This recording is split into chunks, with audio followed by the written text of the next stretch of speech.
Bye. Bye now. Tomorrow's not 2nd Friday. of January, Rabbi Levitt. Kodesh Tov.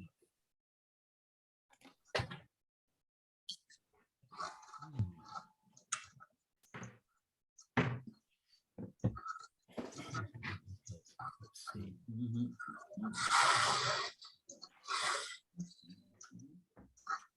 Morning, Phil. Good morning. How you doing? Good. Yourself? Hanging in.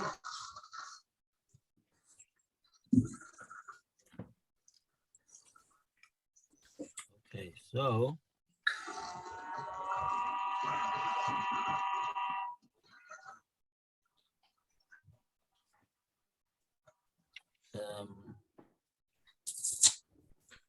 okay, so on Thursday we were discussing Amar Abaye.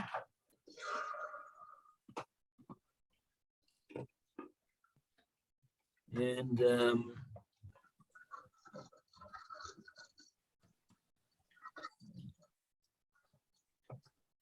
so let's start today from Amar Abaye Toiva Sana Hoyel V'Osa Lidon, which is a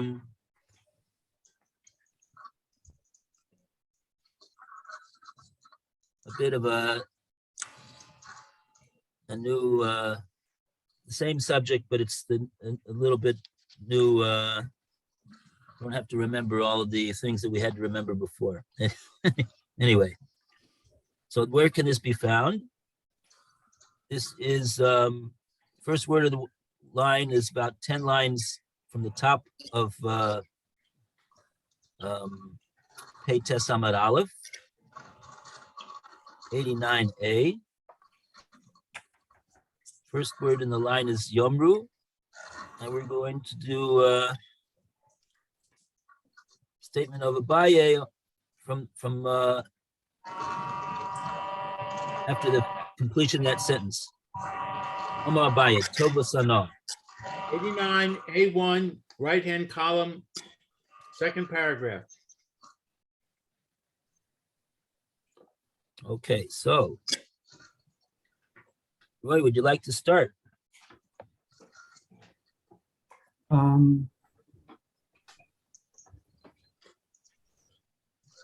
Oh, right-hand column, right. I was looking at the left hand, sorry. So Omar Tova Ana. Abaye said the discounted amount of a kasuba il va'asa lidon, since it's come to our hand, Nima Bay Milasa. Let's say something about it. Tova Shana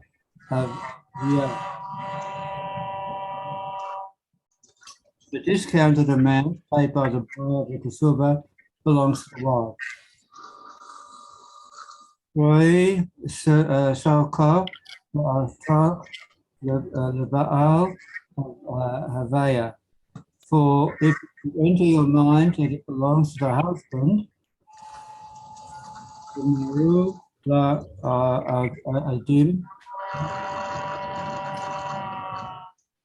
let the Zommerman witnesses say to her, may Afsadina, what loss did we attempt to cause you?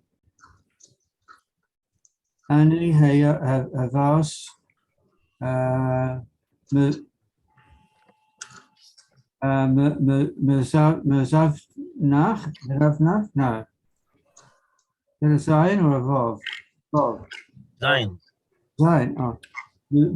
Mezavnach Telvas Hama. Even had you sold the kasuba for the discounted amount, Baal Hava,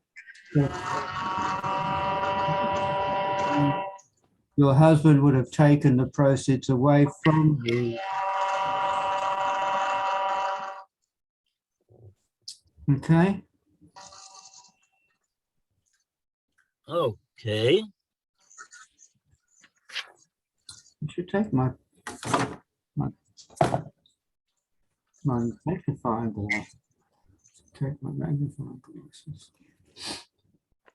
Okay, we have a Rashi over here on Dibur Maskil Toiva Sana. Phil, would you like to read it? Let me find where it is.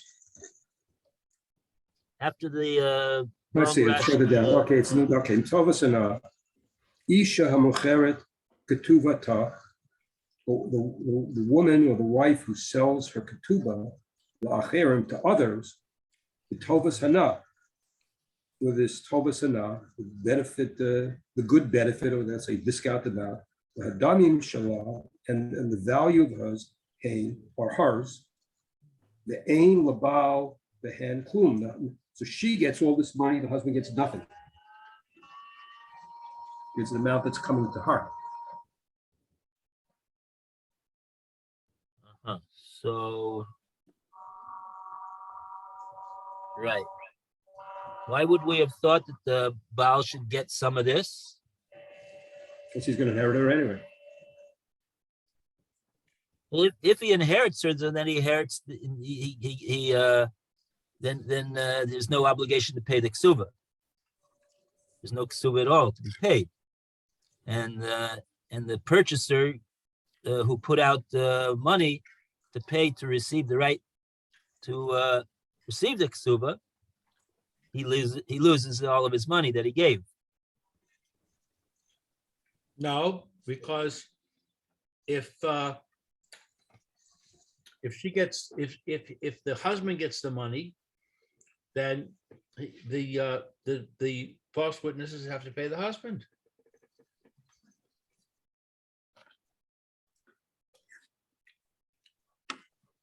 Now we're not talking about the case of false witnesses anymore. We're just talking about a general case of when a woman sells her ksuba. When a woman sells her ksuba for tovas hana. Well, you want to know why would we think that the husband would get it? Yeah. Because the husband gets everything from the wife. That's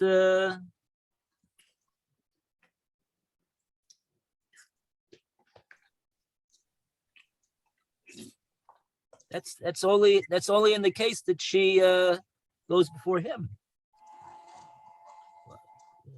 We're talking. What's the situation right now? The situation right now is that she is alive.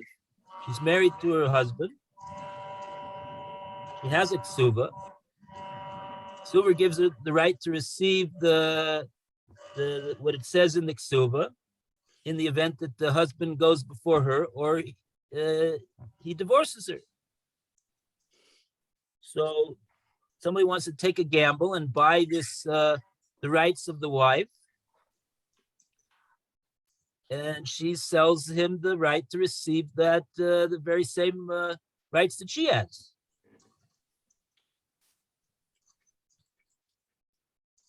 If the husband passes away or divorces, so then instead of having to give the ksuba to the wife, he gives the ksuba to the purchaser of the ksuba.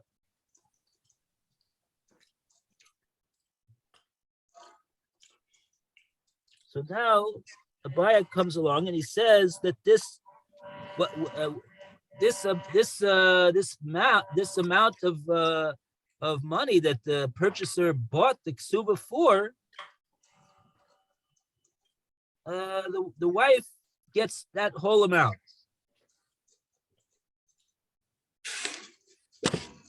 And the husband doesn't have any part of it.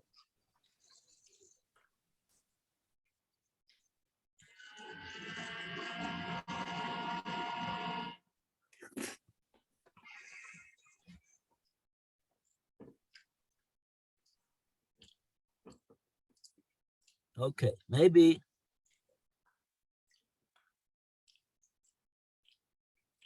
Okay.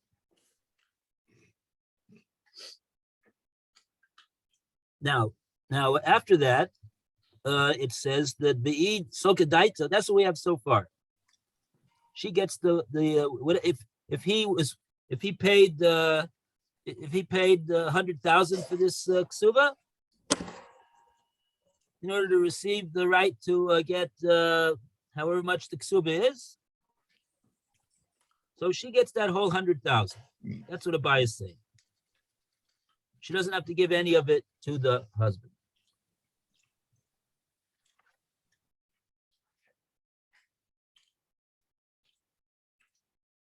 So what does Abaya want to say with that?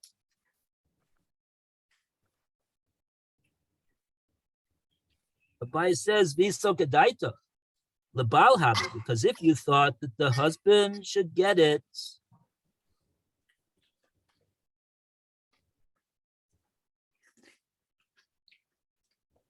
Limru Law Adim. Oh, here we have Adim. Let the Adim say to the woman, I've sidinach.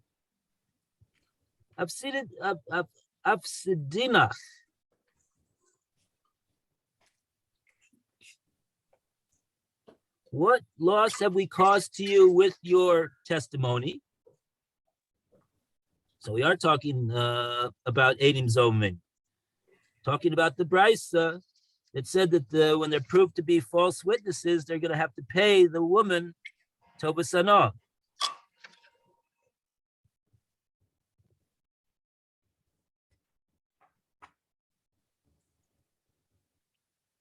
If the would be the husband that gets the Tovas Anah, why would the witnesses should say to the woman, why do we have to pay you anything? We didn't cause you any loss.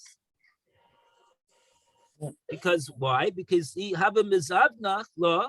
If you would have sold the ksuba, the Tovas Anah, for this 100,000, on a gamble that the guy's going to get the whole ksuba, Baal habishakim enough. The husband would take that 100,000 in any case. Well, okay, so Abaya feels a need to prove that the husband doesn't get the tovas, this amount of tovas and all that the wife sold the ksuba to this purchaser for. And what's his proof? I'm not sure exactly why he feels he needs a proof. That's what I was saying. But Abaya does feel he needs a proof. What? I have a suggestion for that. Yeah.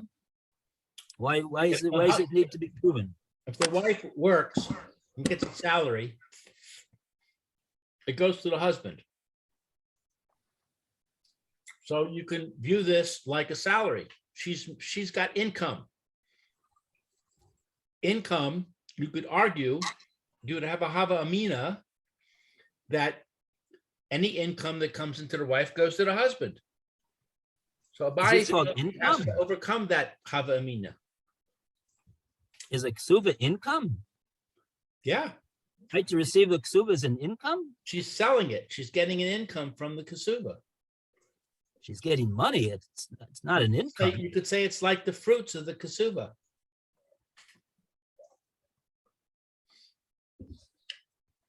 Fruits go to the husband.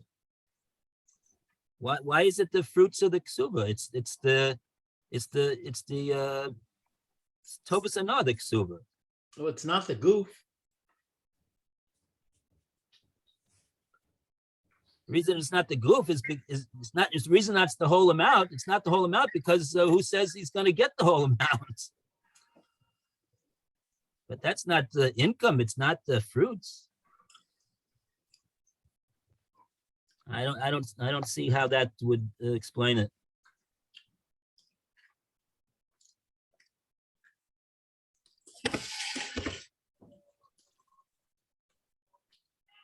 Let's see.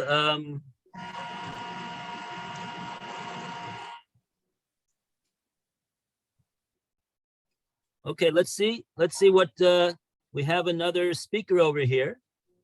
Let's see what Rav Shalman Amar Rav Shalman, he has something to say about this, what the Baya said. The Baya feels it needs a proof, and he's proved it from the Eidim Zomimim. That's why they give the Tovas Anah to her. And Rav Shalman has an objection to the proof, apparently. Let's see what Rav Shalman says over here. Alan, would you like to read? Amar Rav Shalman.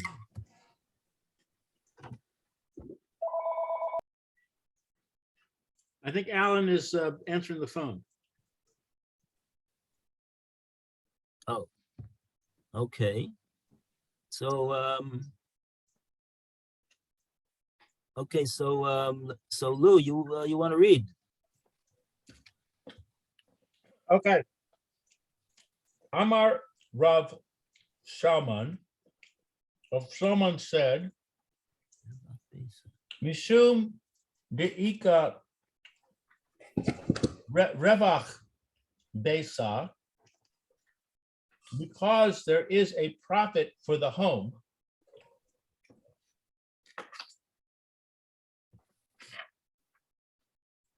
Oh, that's it. So he's saying, like I'm saying, there's a profit for the home. It goes to the husband.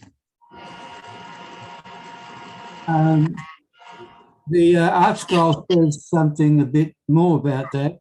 Rev Sholman said, even if the husband does receive the proceeds of such a sale, the witnesses would still have to pay the wife because there is profit for the home in that such a sale would bring her.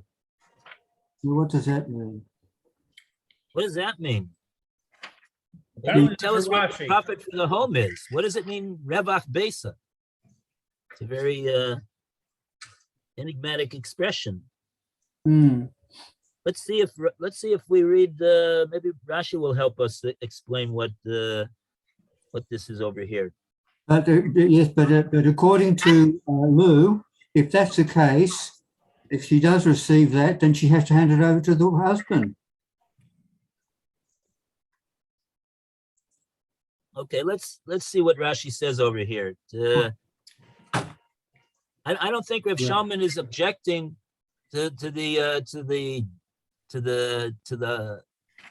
fact that that Abaye is saying that the wife gets the Tovas Anah. He's just saying that his proof that he has is not a proof. In other words, he also agrees that the wife receives the proceeds of the sale when she sells the ksuba, and the husband doesn't get it. But the proof that Abaye adduced over there, because of the Eidim Zomimim, he doesn't agree with that. He doesn't agree that that's a proof that the wife gets it. Yeah, that's what the article says. It's quoting Rashi, so the Rashi will probably clarify that. Okay, let's see the Rashi. The Rashi, I'm not sure the Rashi clarifies it to me. I'll read the Rashi. Rashi is Revach Beita, the benefit of the house. Even if the husband takes a benefit from the wife, in selling in her lifetime, because that'll be her expenses. Her parnasa will come out of that. Mitsui, we find the beta, the riva, that the household does get expenses from it, does get some sort of benefit from it. Because he does whatever she gets means that the household does get money coming in. Okay, so without understanding this fully, but what Reb Shalman is saying is that, first of all, he's responding to the proof of Abaye. What was Abaye's proof? Abaya's proof was that for sure the Isha gets the Tovas Anah of the Ksuba, not the husband. When she sells the right to receive the proceeds of the Ksuba, the purchaser pays the Isha, and the Isha doesn't have to give any of the money to the husband. So what's the proof for that, says Abaye, is because these Eidim Zomim, when they testified, remember the case of the Eidim Zomim? They said, oh, this husband, he divorced his wife, and he already paid her ksuba too. In other words, what they're saying is that she's not entitled to get a ksuba. So so we say, oh, the Eidim Zoim, they got to pay Tovas Anah the ksuba. We see that they're married, and they have to pay Tovas Anah the ksuba. They don't have to pay the whole ksuba, but they have to pay Tovas Anah of the ksuba, because that's all. That's her whole right now. She's not entitled to get a ksuba. Who says that she's going to get the ksuba? Maybe she'll maybe at this point of the game, maybe she's not going to get any ksuba whatsoever. She has a possibility of getting the ksuba, and she has a possibility of not getting anything out of the ksuba. So that amount is the Tovas Anah that she would sell to somebody, and that's what the Eidim Zomim have to pay her. But if it was the case that she would, that the Baal would get it, so Abaya said, the Eidim Zomim would say, what loss did we cause you? If you would have sold, in any case, if you would have sold the ksuba, Baal Havi Shokil Minah, the husband would take that. Well, he would be the one to take it. Really, what it sounds in the Gemora is he would take the whole thing, not just a certain percentage of it.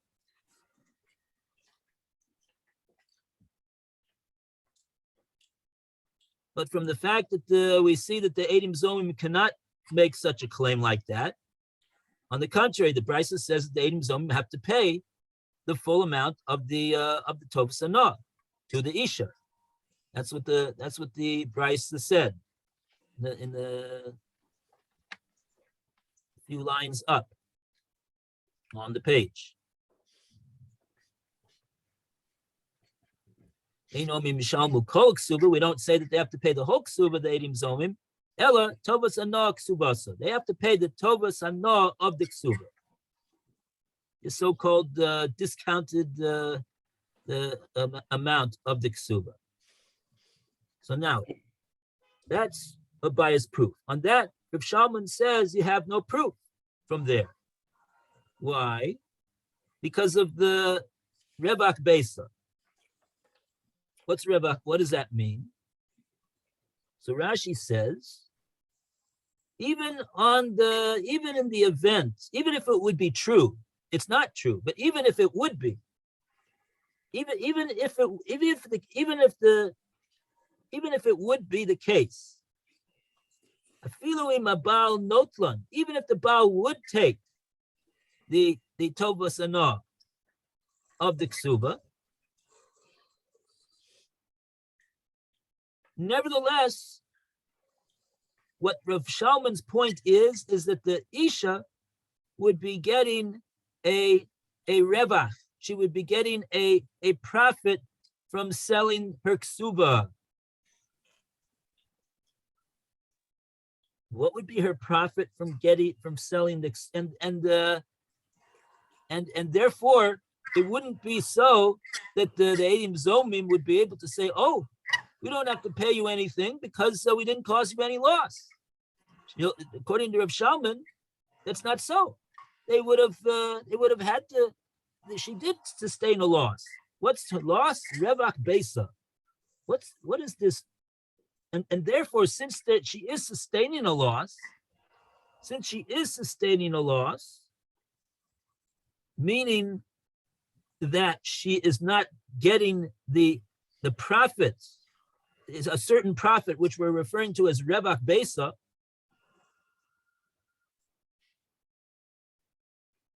So it comes out that she does have a loss from the Edim Zomimim, who said that, oh, she already got her ksuba, and she has no right, therefore, to sell the ksuba to anyone for Tovas and all. So therefore, that's what the Edim Zomim would have to pay for, and therefore there'd be no proof that the Tovas and all of the sale of the ksuba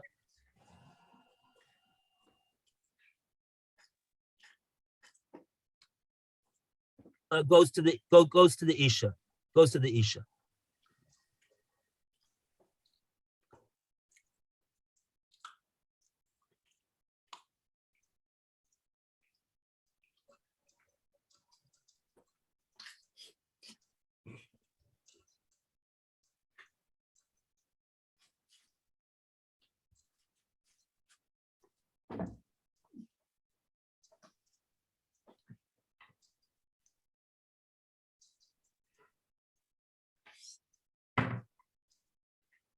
What Rashi is saying is that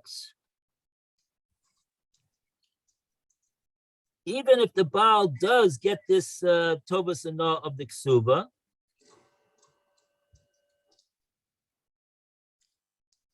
it's still Noach le'isha lemochra. It's still worthwhile for the Isha to sell the Ksuba in her lifetime because she's going to get something for it. What's she going to get?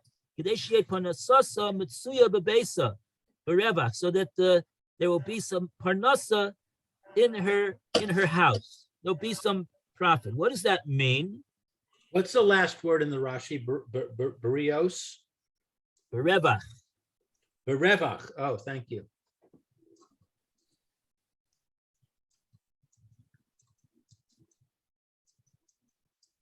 There will be revach. There will be profits. What is the profits that there will be? So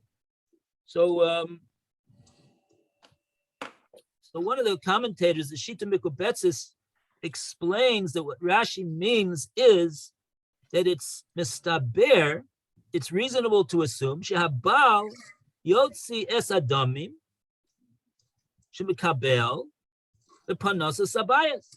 It's reasonable that the husband, who, in the event that he would actually receive the proceeds of the ksuba, that what would he do with that money? He would spend that money on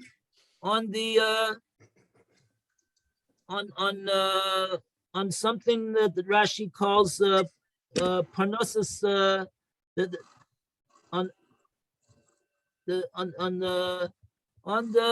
the house, and that's the parnassus besa, and that would be a benefit, of course, for the woman who's living in that house. So therefore, there would be a loss that she would sustain if the Edim Zomamim, if their testimony prevailed, and then the Beis Din ruled that the wife does not have any opportunity to sell her ksuba. That's what they're saying. The Edim Zomim are saying, you got no right to sell your ksuba anymore because you already divorced and the husband already paid you your ksuba. So what does that mean? It means you have no right to sell your ksuba now. So even if the husband would get the proceeds of the ksuba that she would sell in her lifetime, there still would be a loss to her, says Reb Shalman. The loss would be parnassus bayis. That's what, because the husband would take, because if it would be the case that the husband would get the tovas and not the ksuba that the wife sells, if he would actually get that money, what would he do with it?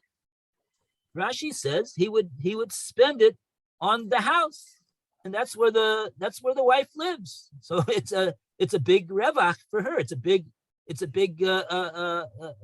a profit for her that she would be missing out on even in the event that the husband would receive, technically speaking, he would receive the proceeds of the ksuba that the wife sold to a purchaser. So what does that all mean? That means that Abaye's proof has been refuted. The Eidim Zomim would not be able to, even the fact that the Eidim Zomim would say, if your husband got your ksuba, if he got the proceeds to your ksuba, so we'd be able to come and say, whoa, why do we have to pay you anything? You didn't lose anything. Your husband's got the whole proceeds of the ksuba. No, it's not so. Because really, at the end of the day, she's going to get it, because the husband is going to use those proceeds for the house, and she's really going to get it.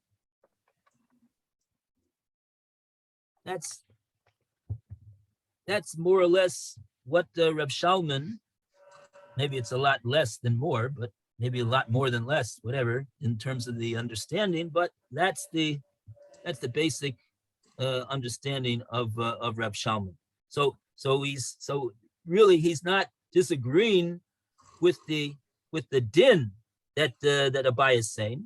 Abai is saying when the wife sells the tovas anah, when she sells her ksuba to a purchaser, she does have the right to take the proceeds of the ksuba for herself. The whole objection of Reb Shalman is simply the proof that Abaya adduced for that din. Excuse me, I've got to go now. So have a good Yom Tov. Good day. Yom Tov. Rosh Chodesh Tov. Coming up. Chodesh Tov, Roy. Atzlacha Rabbah. Tov, Roy. Have a great day. You too, all of you. Thank you. Be successful in all your endeavors. Yeah, because he told us on Friday, I think, that he was not going to be here. Right.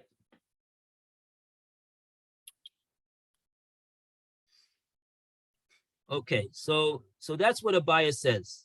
Abaya says that the wife gets the tovas anah. She gets the proceeds of the ksuba that she sold to a purchaser. The husband doesn't get it. So now we got Amar Abaya. Amar Rava. Let's read Amar Rava. Alan, you want to read Amar Rava? Page 89A2 on the very top. Rabba said, Hilcha Sor Tovas the law is that discounted amount belongs to the woman. The ain Baal Ochel Peros, the husband does not even consume the profits of that income. My timer, what's the reason? Piwa Takinu rabbis instituted for him to take the produce of the Milog property. Pewa, the pay low Takanu way Rabbanan. Rabbis did not institute for him to take the produce of the produce. Take the produce of the produce.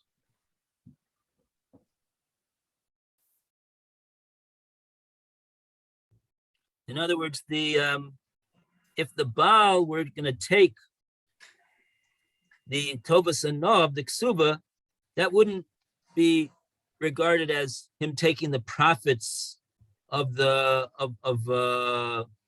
of property that the wife has.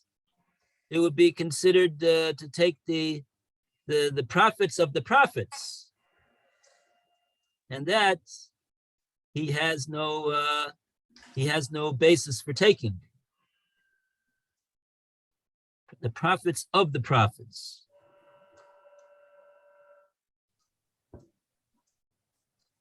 Why are they called the profits of the profits? The footnote says rather it means produce that comes in addition to the other produce. Some of the reading here, one set of produce, the rabbi says to for him, the produce of a produce, i.e. two sets of produce, rabbis did not institute for him. It's from the Rebbeinu.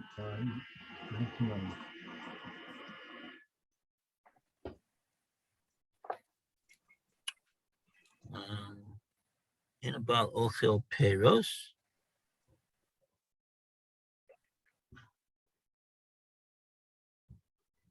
Okay, so there is a Rashi over here. In abal ochel peros. The husband doesn't get to eat the peros. Law I'm reading, don't say yikach behem karka, that he can take the land. Who ochel, and then he will be able to eat the peros. It's not take the land, it's purchase land. Don't say that the money that the wife gets for selling the kasuva should be then used to buy land, and the husband therefore will get the produce of that land. Don't say that. Oh, okay. In other words, we're comparing it to Niksei Malug or any other property that she would acquire. This is like she's acquiring property. If a woman acquires property, the husband has he has a right to receive the profits of the property. Why is this called her receiving property?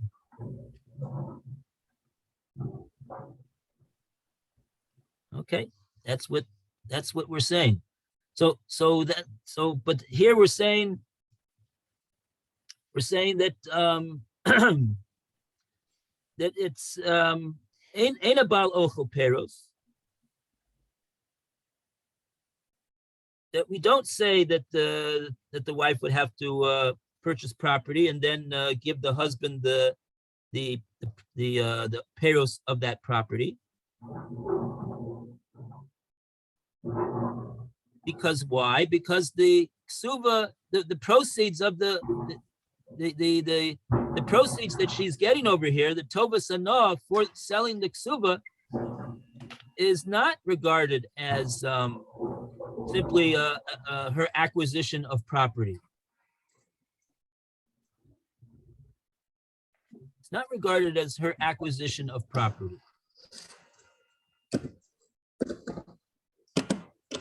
Here at Tikinu Le Rabbanan, the Rabbanan made a tikana that when the wife has property, the husband gets the proceeds, the profits of the property. But this is not. It's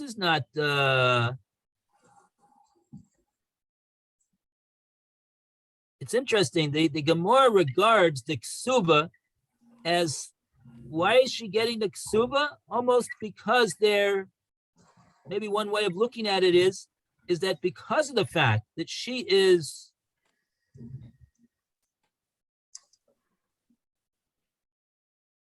in other words, the Gemora is referring to the proceeds of the ksuba that she is selling here. The Gemora is referring to that as pira de pira.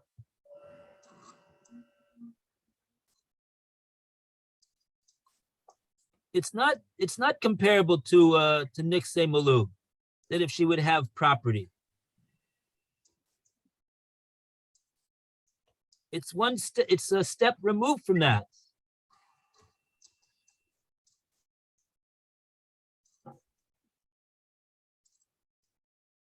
I think what it's saying is that the income that she gets from selling the ketuvah is produce of the ketuvah,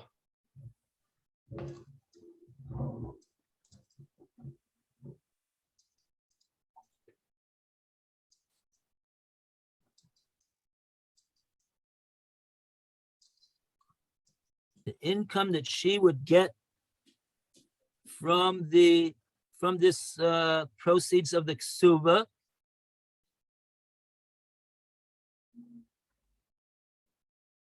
are called, okay, they'll be called peros, but they're not called peros of karka. They're called, that she owns. They're called peros of peros. No, I don't think so. I think what it's saying is they're called payros. And if What's you called, were what's called to, peros? the money that she has in her hand is called Of payros. what? The money the that money in her hand? she got money from selling her kasuva. Okay. That money that she has in her hand, that's called payros. Now, the question is, should we take that money, buy property, and give the produce of that property, the payros of that property, to the husband? If we did that, then that produce, that payros that was going to the husband would be payros shel payros. And we don't do that. The rabbis did not make a takana saying that you take produce, payros shel payros.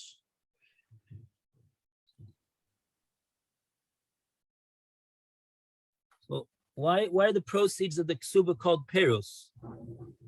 Because it's a benefit that's coming from the primary thing.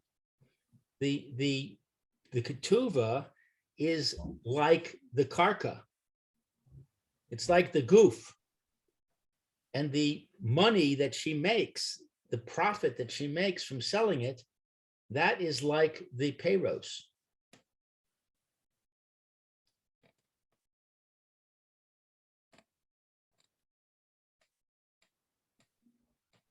So the ksuba, this is the this is something that the ksuba generates. The Right. ksuba, owning the ksuba generates It's the right to 12:33, Rabbi. receive. Okay. Sorry about Bye, that. everybody. We don't want to eat into Have a great Rabbi day. more. Chodesh Yeah, Tov. be well. See you Chodesh later. Tov. Lou. Okay, Chodesh Tov.